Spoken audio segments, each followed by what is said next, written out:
নমস্কার বন্ধুরা, আন্তরিক শুভেচ্ছা ভালোবাসা জানিয়ে আরেকটা রেসিপি আমি আপনাদের সঙ্গে শেয়ার করতে চলে এলাম। সেটা হলো কুলকুটো। কুলকুটো বলতে আমাদের এখানে যেটা বোঝায়, আমাদের ছোটোবেলার টিফিনে বা বিকেলে স্কুল বসার আগে স্কুলের গেটের সামনে যেগুলো আর কি কুলোলাগুলো বিক্রি করতো, সেটা হলো একটা গোটা কুলের আচার, একটা ভাঙা ভাঙা কুলের আচার। সেটাকে কুলকুটো বলতো। আমি কি কি মশলা দেব দেখুন।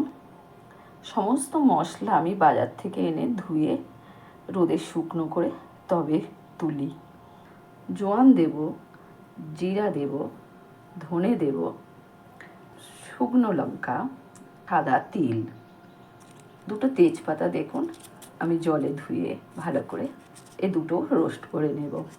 আর কিছুটা মৌরি দেব, একসঙ্গে করে গুঁড়ো করে রেখে দেব। গোটা মরিচ আর লবঙ্গ এটা রোস্ট করে আমি কুলকুটোয় দেব। এটা গুঁড়ো করব না, গোটা গোটাই দিয়ে দেব। দেখুন এত সুন্দর রোস্ট করেছি, লঙ্কাগুলো ভেঙে ভেঙে যাচ্ছে, আর তেজপাতাগুলোও দেখুন দেখুন কি সুন্দর ভেঙে গেছে। যখনই একটু সেন্ট ছড়বে তখনই নামিয়ে নেবেন, তাহলে দেখবেন খুব সুন্দর ভাজা হয়। লবঙ্গ আর মরিচ দিয়ে রাখলে যে কোনো আচার অনেক দিন পর্যন্ত থাকে। তার একটা সেন্ট ছড়েছে, এবার আমি নামিয়ে নেব। বড় গাছ তো, গাছের নিচে থেকে আমার ছেলে কুড়িয়ে এনেছে, আর বছরও আমি 2 বয়েম কুলের আচার করেছি, আনন্দ করে সকলে খেয়েছে। এটা 3 দিন আমি শুকনো করেছি। যেহেতু আমি কুলকুটো করব, সেই জন্য আমি প্রত্যেকটা ফাটিয়ে নিয়েছি। প্রতিটা কুল বেছে বেছে আমি রোদে দিয়েছিলাম, তবু যখন এই কুলটা আমি 6 দিন রোদ খাইয়েছি। সব কটা আমি ফাটিয়ে ফাটিয়ে দিয়েছি। জল ফুটছে, আমি আখের গুড় এবং খেজুরের গুড় দুটো মিলিয়ে করব। আখের গুড়টা আমি ছেঁকে নিচ্ছি।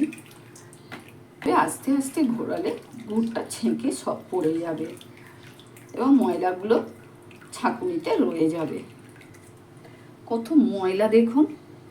এই ময়লা সমেত যদি গুড়টা ফোটাই, তাহলে দূষিত গুড় আমাদের শরীরে যাচ্ছে। খেজুরের গুড় 500, এটা আমি হাফটা দিয়ে দেব।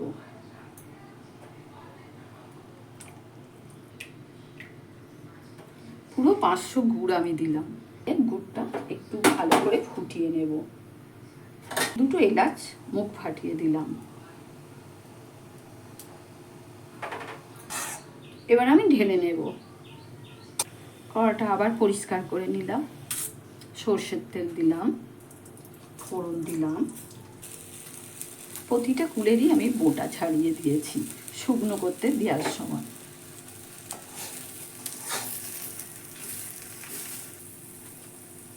বিট লবণ দিলাম।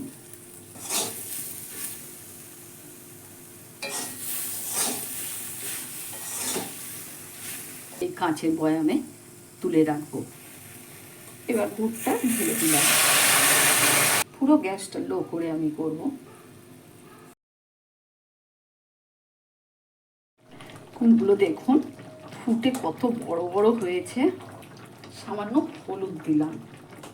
কখনো গ্যাস জোরে দেবেন না, নিচে তাহলে গুড়গুলো বসে যাবে।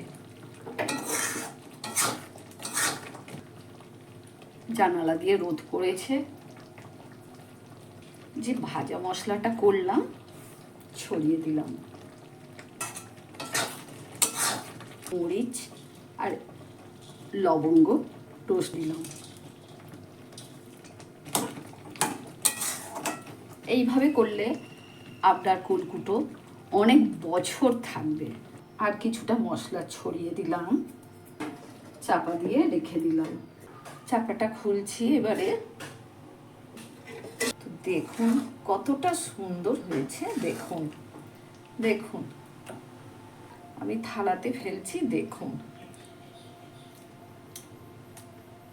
কতটা সুন্দর বসে গেছে। দেখুন আজকের মতন আমার এই কুলকুটোর রেসিপি শেষ করলাম।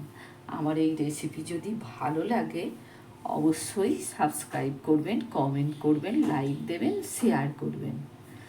আসলাম তাহলে, ভালো থাকবেন সকলে। ধন্যবাদ সবাইকে। খুব সুন্দর হয়েছে, দেখুন না,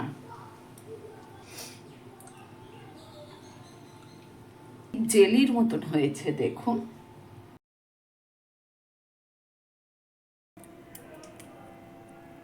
এক বয়াম হয়েছে এবং কাচের বাটিতে রোদে দিয়ে দিয়ে রাখলে খুবই ভালো থাকবে।